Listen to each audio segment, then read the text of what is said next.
All right, friends. Hey, this week I was talking with a potential client looking at really just improving the efficiency of their operation. They didn't have a burning platform that they needed to improve productivity, that they needed to improve their reliability and maintenance. They just felt stuck. Okay. This was a plant that's been in operation for over 100 years. They have a lot of employees with 20, 30, even 40 years of experience. They've tried, quality circles, they've tried Kaizens, they've tried TPM, all those ideas of the month, and that they fade. They have a splash, they're exciting, but really no lasting impact. So kind of been there, done that. What are you offering that's different? And the conversation shifted towards culture, okay, and my experience with culture change. And that's what I wanted to talk a little bit about today.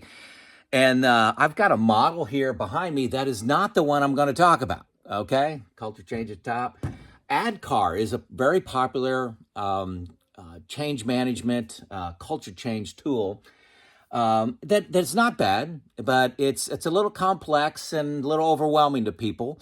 And culture change can't be that way, folks. It needs to be simple, and I've got a simple solution for you. Just two steps to this puzzle. You can handle it, okay? But ADKAR, just to expose you to another one, we have to do a little comparison of them. ADKAR, ADKAR, it's a made-up acronym, okay? A stands for awareness, D for desire. So you make people aware of the problem, aware of the shift you need to make, get people that are hungry for the change. Maybe it's a burning platform, like you're losing market share. Knowledge, you educate people on what they need to do different. Actions is the specific actions people need to take, and then reward and recognize progress against that. So I wanted to compare this to my simpler model. So here we go. This is what I'm calling the results pyramid. And I got this, I'm calling it. I got this concept in the year 2000, roughly, by a company called Partners in Leadership, PIL.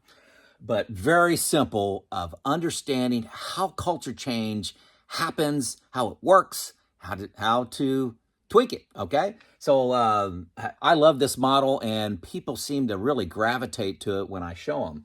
So let's start at the bottom of the pyramid. Experiences, okay? Experiences that you have, the actual things that you see at your plant, they create the beliefs. They create the beliefs at your plant. So like, hey, if you do a good job in your, you do good in your role that you have, you'll get rewarded for that. That could be a belief.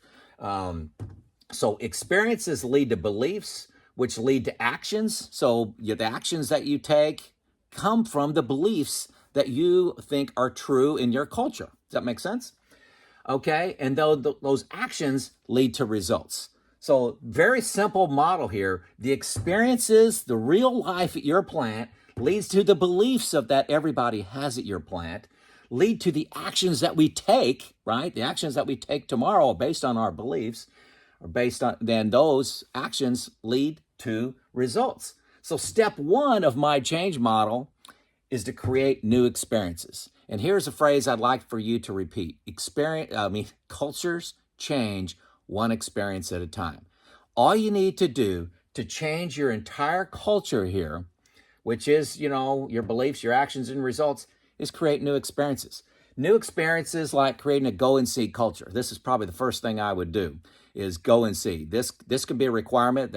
Nobody presents anything to the leadership team unless they had 16 hours of chalk circle observation as part of their data set. Go and see. Somebody tells us something is broke. Somebody tells us a piece of equipment doesn't work right. They tell us that they put in a new solution that works.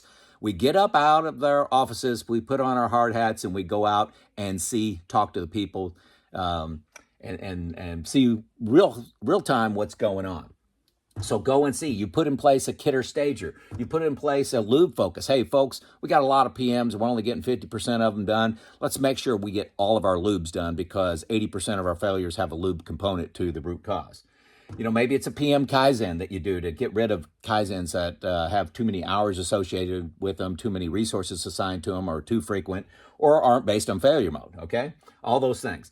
Maybe we're going to start up a PDM program. That's a new experience.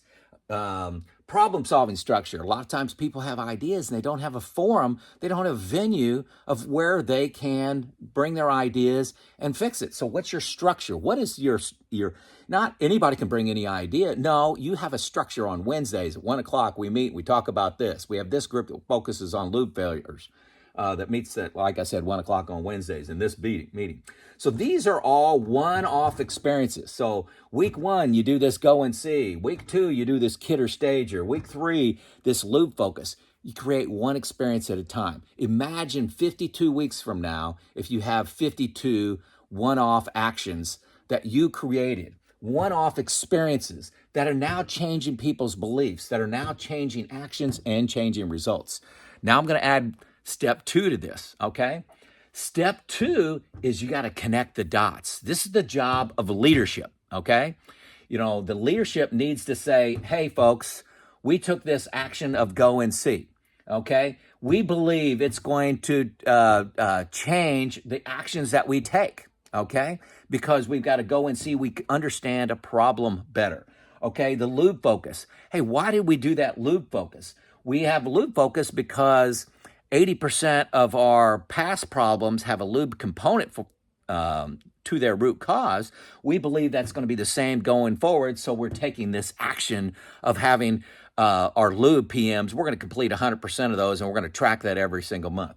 So the leadership needs to connect the dots. What experiences did we create, and connect those with new beliefs and new actions, and then show the results. It's a 2-step model for change. Knowing the change pyramid, experiences change a culture. One experience at a time changes a culture. That's step 1. Just knowing that and doing one experience at a time. Every week, try to do one. Maybe it's every 2 weeks. Maybe it's once a month, if you're not that ambitious. But I would say at least 2 a month you want to try to change. And then leadership needs to connect the dots. And they connect the dots. Maybe it's in a newsletter that you turn out. Maybe it's employee meetings that you have. Just really the leadership, the whole leadership team needs to be showing how these experiences connect to new belief, to new actions, and on. So that's a very simple change model. I think people really like this when I'm talking to them about it. It's new and fresh, and so I thought I would share it here. Now, before I sign off here, one of the things I want to bring your attention to, if you look into the text of this video, you look down, I've got, I think it's 4 different services you could look into. One of them is a passion of mine, resume writing. Man, if you need help writing a resume, I've got a model that I really like to show you. Number 2 is interview skills. I've interviewed hundreds, well, probably thousands of people over my career.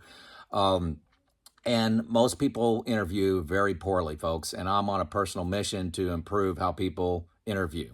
Also, improve how people write resumes. So I got 2 documents there to take a look at. The third link you can look at too is really the resume guide and the interview guide. Looking at those 2 together. The 4th thing I have is, a lot of people want to talk to me. Okay, they want some advice from my 34 years of experience. They want a mentor. They don't have one in their current culture. They want a coach. They can't find one in their current culture. Or you need consulting help. And I'm doing that verbally with quite a few companies right now. I still have some space to do that. So click on that link if you'd like to have some coaching. Focus that on R&M or plant management, operations management. On the financial side, I really don't want to do a lot of consulting in that space. It's not my expertise. But I do have, I can mentor in that area. The last thing I want to say is all the profits that I make from you, hitting one of those links and buying one of those services, I'm donating it This entire month, I'm donating that. Not a portion of it. The entire revenue that I make during the month of December 2021, I'm donating. This is Joe out.